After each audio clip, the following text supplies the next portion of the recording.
ராசி அன்பர்களே, ஆனி மாதம் மிகச் சிறப்பாக இருக்க போகிறது. ஜென்ம சனியில் ரொம்ப கஷ்டப்பட்டுட்டு இருக்கிறீங்க. அப்படி இருக்கும்போது குருவுடைய பயிற்சி உங்களுக்கு அவ்வளோ நல்ல ஒரு நம்பிக்கையை தரக்கூடிய, இருளிலிருந்து ஒளி பிறக்கக்கூடிய அந்த சூரிய உதயத்தை போல ஒரு பலனை கொடுக்க ஆரம்பிச்சிருக்கிறது. அதில் போனஸ் என்னன்னு சொன்னால், அந்த குருவோடு சுக்கிரன் சேர்ந்துட்டார், புதனும் சேர்றார். 5ஆம் இடம் பூர்வ புண்ணிய ஸ்தானம்னு சொல்லக்கூடிய இடத்துல 3 சுபகிரகங்கள் சேர்றாங்க. அதில் குரு ராசியை பார்க்குறார், ராசி அதிபதி. அதனால் இந்த மாதம் உங்களுக்கு சிறப்பாக இருக்க போகிறது. ஃபஸ்ட்டு உங்களுக்கு கிடைக்கக்கூடிய பலன் என்னன்னு சொன்னால், நல்ல ஒரு தெளிவு இருக்கும் உங்கள் மனசில். ஒளி இல்லாமல் இருளில் இருந்த மாதிரி ஒரு நிலையில் நீங்கள் இருக்கிறீங்க அப்படின்னு இருந்தீங்கன்னு சொன்னால், அதிலிருந்து மீண்டு நல்ல பிரகாசத்தில் ஒளியில் நீங்கள் இருக்கிற மாதிரி இருக்கும். நமக்கெல்லாம் அந்த திரைப்படத்தில் கூட ஒரு விஷயத்தை காண்பிப்பாங்க. ஒருத்தர் ஏதாவது ஒரு வழியில் அவருடைய ஆயுள் முடிந்தோ அல்லது புராண கதைகள்லையோ தேவலோகம் போகிறாரு, சொர்க்கலோகம் போகிறார் அப்படின்னு சொன்னால், அதை அப்படியே பிரகாசமாக காமிப்பாங்க. நிறைய லைட்டிங் இருக்கும் அந்த இடத்துல.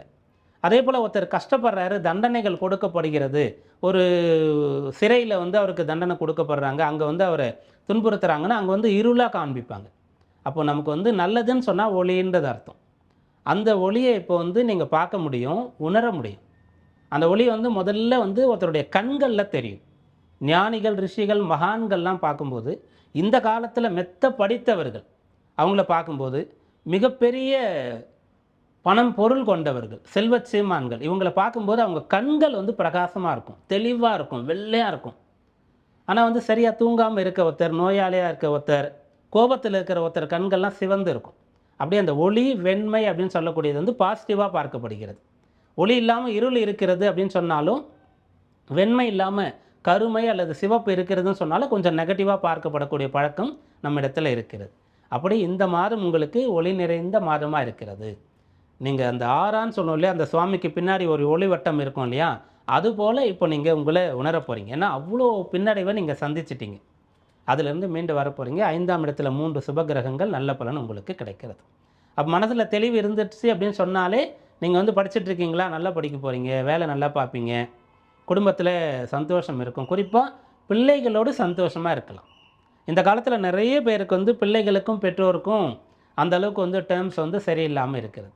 ஏன்னா பிள்ளைகள்லாம் இப்போது நிறைய பேர் என்ன நினச்சிட்டாங்கன்னா, பெற்றோர்களுக்கு இப்போ இருக்கக்கூடிய கேட்ஜெட்ஸ் எல்லாம், அந்த லேப்டாப்பு, ஃபோன் எல்லாம், இப்போ இருக்கக்கூடிய ஆப்பு, சாஃப்ட்வேர்லாம் பயன்படுத்த தெரியலன்னா அவங்களுக்கு ஒன்றுமே தெரியாதுன்னு முடிவு பண்ணிடுவாங்க. ஆனால் அவங்களுடைய அனுபவம் எவ்வளோ இருக்கும், அவங்க தானே படிக்க வச்சாங்க அப்படின்றத யோசிக்க நிலையில் இல்லை.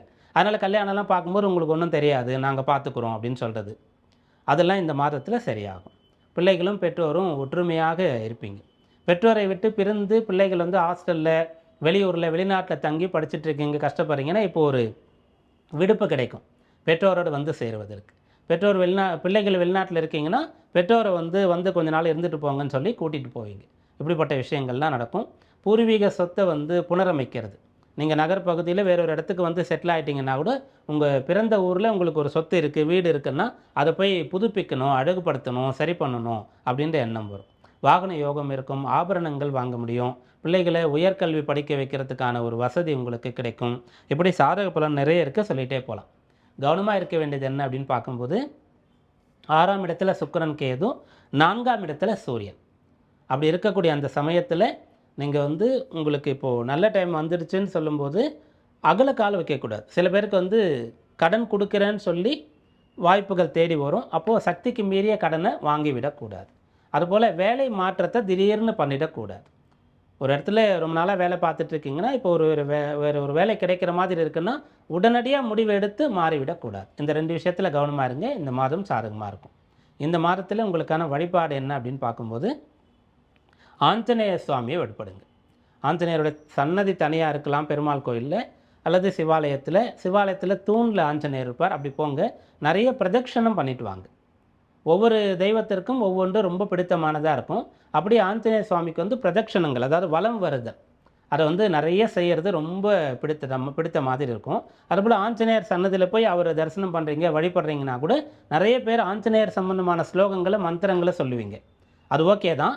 ஆனால் ஆஞ்சநேயர் இருக்கக்கூடிய இடத்துல ராமனுடைய ஒரு நாமத்தை சொன்னீங்கன்னா, ராமர் சம்பந்தமான பாடல்களையோ, ஸ்லோகங்களையோ, மந்திரங்களையோ சொன்னீங்கன்னா அவர் அளப்பரிய பலன்களை கொடுப்பார். இதுதான் இந்த மாதத்தின் வழி.